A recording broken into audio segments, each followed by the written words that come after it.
Shalom saudara-saudara yang dikasihi oleh Tuhan. Sebagai orang percaya kita dipanggil menjadi serupa dengan Kristus, bukan menjadi serupa dengan dunia ini. Salam jumpa dalam program Tuhan adalah Gembalaku.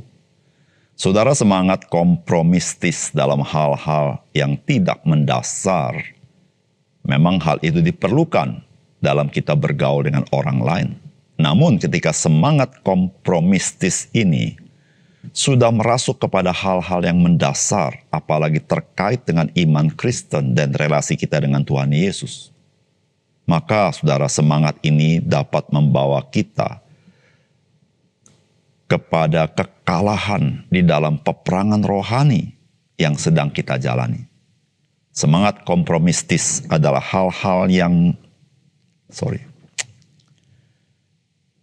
semangat kompromistis atas hal-hal yang mendasar di dalam kehidupan kita sebagai orang Kristen dapat terjadi ketika kita menghadapi resiko yang kita tidak harapkan atas kebenaran yang kita imani dan hidupi. Namun saudara, ketika kita melakukan tindakan kompromi, maka yang kita korbankan adalah relasi kita dengan Kristus yang telah menebus kita dari cara hidup yang sia-sia. Kristus mengorbankan dirinya bagi kita. Apakah kita rela mengorbankan Kristus demi kepentingan dan kenyamanan serta keuntungan kita sendiri? Ataukah kita rela menyangkal diri, memikul salib ikut dia dengan setia sebagai sebuah hak istimewa dari Kristus? Saudara, mari kita membaca 1 Korintus pasal 10 ayat 1 sampai dengan 22. Aku mau supaya kamu mengetahui saudara-saudara bahwa nenek moyang kita semua berada di bawah perlindungan awan dan bahwa mereka semua telah melintasi laut. Untuk menjadi pengikut Musa, mereka semua telah dibaptis dalam awan dan dalam laut. Mereka semua makan makanan rohani yang sama dan mereka semua minum minuman rohani yang sama. Sebab mereka minum dari batu karang rohani yang mengikuti mereka dan batu karang itu ialah Kristus. Tetapi sungguh pun demikian Allah tidak berkenan kepada bagian yang terbesar dari mereka karena mereka ditewaskan di padang gurun. Semuanya ini telah terjadi sebagai contoh bagi kita untuk memperingatkan kita, supaya jangan kita menginginkan hal-hal yang jahat seperti yang telah mereka perbuat, dan supaya jangan kita menjadi penyembah-penyembah berhala, sama seperti beberapa orang dari mereka, seperti ada tertulis, maka duduklah bangsa itu untuk makan dan minum, kemudian bangunlah mereka dan bersukaria. Janganlah kita melakukan percabulan seperti yang dilakukan oleh beberapa orang dari mereka, sehingga pada satu hari telah tewas 23.000 orang. Dan janganlah kita mencobai Tuhan seperti yang dilakukan oleh beberapa orang dari mereka, sehingga mereka mati di pagut ular. Dan janganlah bersungut-sungut seperti yang dilakukan oleh beberapa orang dari mereka, sehingga mereka dibinasakan oleh malaikat maut. Semuanya ini telah menimpa mereka sebagai contoh dan dituliskan untuk menjadi peringatan bagi kita yang hidup pada waktu di mana zaman akhir telah tiba. Sebab itu, siapa yang menyangka bahwa ia teguh berdiri, hati-hatilah, supaya ia jangan jatuh. Pencobaan-pencobaan kamu alami ialah pencobaan-pencobaan biasa yang tidak melebihi kekuatan manusia.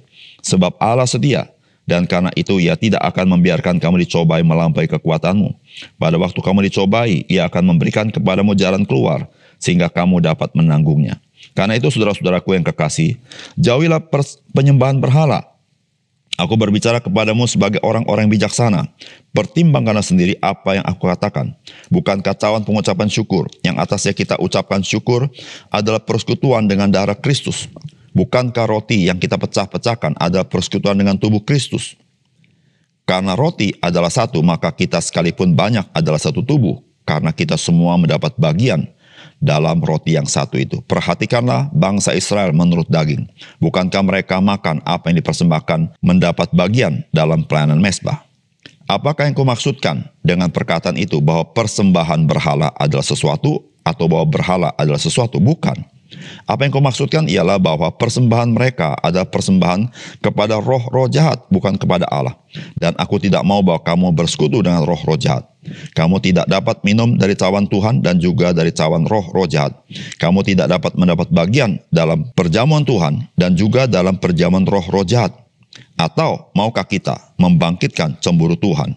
Apakah kita lebih kuat daripada Dia? Saudara yang dikasihi oleh Tuhan, nasihat Rasul Paulus kepada jemaat di kota Korintus terkait dengan perilaku kehidupan di antara mereka sebagai orang Kristen yang sembrono terkait dengan atmosfer kehidupan penyembahan ilah-ilah di kota Korintus. Sembrono karena mereka itu menganggap enteng tindakan-tindakan terkait dengan penyembahan ilah-ilah itu, dengan mengikuti atau ikut-ikutan melebur dengan kebiasaan orang Korintus. Saudara, apakah pesan firman Tuhan bagi kita? Saudara, yang pertama, janganlah kita mencobai Tuhan karena kita merasa kita memiliki kemerdekaan sebagai orang percaya. Saudara, firman Tuhan berkata, sebab itu siapa yang menyangka bahwa ia teguh berdiri, hati-hatilah supaya ia jangan jatuh. Saudara yang dikasih dalam Tuhan, salah satu hal yang sangat berbahaya dalam kehidupan kita, yaitu semangat menganggap enteng. Saudara, ada kalanya orang percaya berpikir bahwa dia itu adalah orang yang sudah dimerdekakan oleh Kristus. Dia adalah seorang yang dilindungi oleh Kristus. Maka dia boleh berbuat sebebas-bebasnya apa yang dia mau kerjakan. Karena dia menganggap bahwa semuanya aman. Nah saudara, disitulah saudara-saudara firman Tuhan berkata, sebab itu siapa yang menyangka bahwa ia berdiri teguh, hati-hatilah supaya ia jangan jatuh. Saudara, ini terjadi kepada orang-orang Kristen tertentu di kota Korintus yang ikut-ikutan di dalam makan dan minum di dalam kuil-kuil berhala orang-orang di Korintus. Saudara, Rasul Paulus mengingatkan, memang orang-orang Kristen itu merdeka, tetapi hati-hati. Jikalau orang Kristen turut ambil bagian di sana, tidak tahukah kita sebagai orang Kristen, kita tidak bersekutu dengan roh-roh jahat. Persekutuan kita adalah persekutuan di dalam Kristus. Saudara, oleh karena itu, saudara yang kasih dalam Tuhan, bagi kita yang hidup hari ini, saudara, kita bisa mencobai Tuhan karena kita merasa Tuhan pasti melindungi kita. Kita merasa kita orang yang sudah menerima kuasa Roh Kudus. Kita menjadi orang merdeka. Sehingga kita menjadi steril untuk jatuh ke dalam dosa. Dan kita mulai mencobai Tuhan. Saudara, oleh karena itu, saudara yang kasih dalam Tuhan, mari kita jangan mencobai Tuhan. Karena kita merasa kita sebagai orang Kristen memiliki kemerdekaan. Dan kita merasa kita dilindungi. Kita mengalami kuasa Roh Kudus. Tetapi saudara, apa yang Tuhan ingin kita jauhi, mari kita jauhi. Tetapi apa yang Tuhan ingin kita lakukan, mari kita lakukan. Disitulah saudara-saudara, kita boleh hidup menyenangkan Tuhan. Yang kedua, saudara, pencobaan dari dunia ini dapat saja membawa kepada penderitaan dalam kehidupan kita. Namun kita harus tetap setia mengikut Kristus. Karena Tuhan itu setia, memberikan kepada kita jalan keluar sehingga kita sanggup menanggungnya. Saudara, firman Tuhan berkata, pencobaan-pencobaan yang kamu alami ialah pencobaan-pencobaan biasa yang tidak melebihi kekuatan manusia sebab Allah setia. Dan karena itu ia tidak akan membiarkan kamu dicobai melampaui kekuatanmu. Pada waktu kamu dicobai, ia akan memberikan kepadamu jalan keluar sehingga kamu dapat menanggungnya. Karena itu, saudara-saudara yang kasih, jauhilah penyembahan berhala.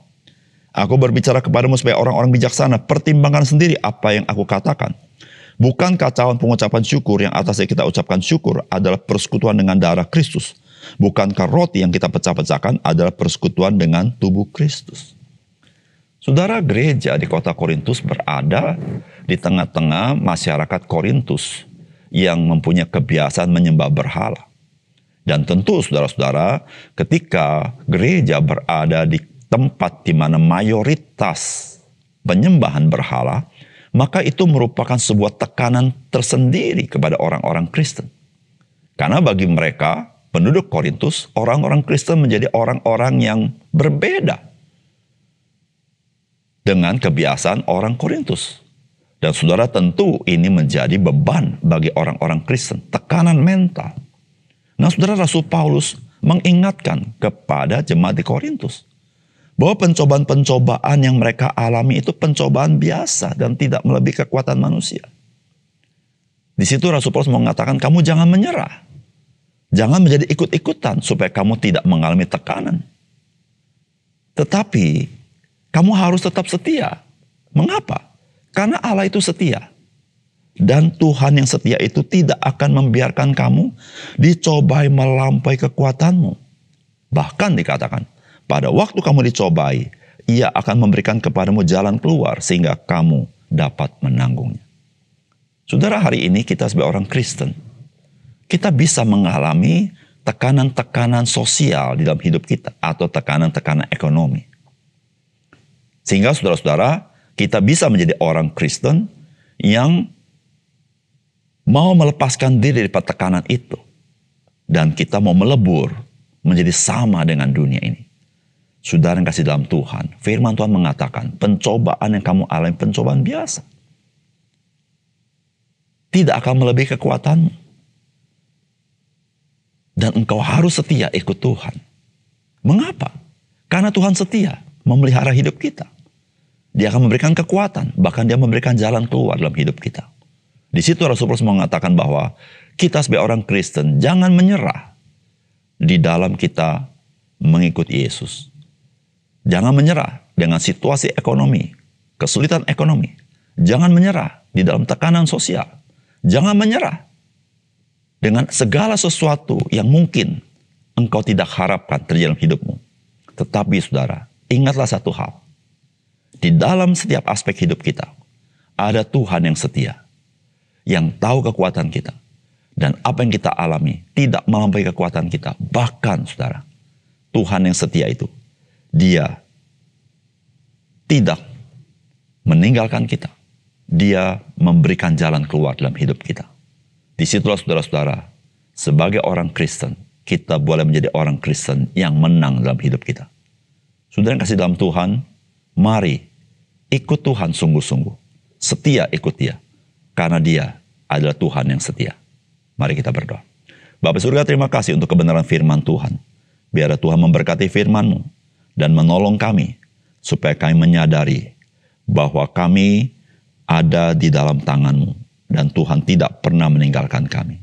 Apapun yang kami alami, ada Tuhan yang tahu batas-batas kekuatan kami. Bahkan Engkau memberikan kami jalan keluar. Terima kasih Tuhan. Dalam nama Tuhan Yesus kami berdoa. Amin. Amin. 1 Korintus 12 ayat 1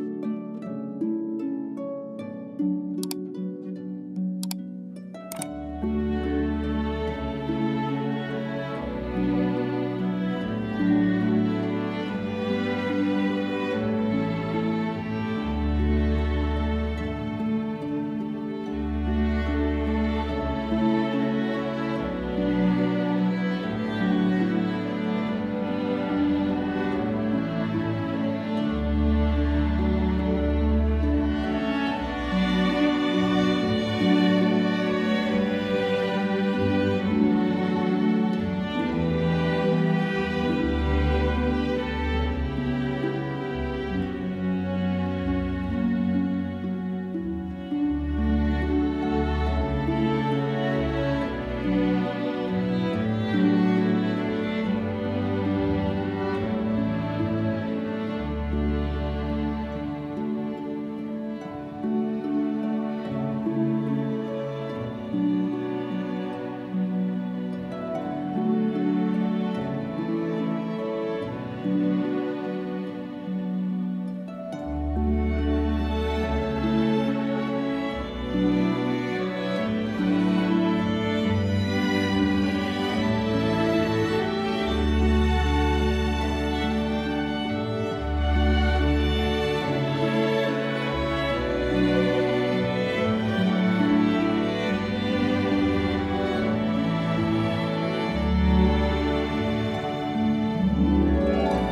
kepadaku hikmat, kecerdasan, dan pengetahuan, serta kekuatan, supaya kamu dapat mengerti segala sesuatu dengan jelas. Sebab Ia telah mengajarkan kepadaku segala sesuatu yang ada dalam Alkitab,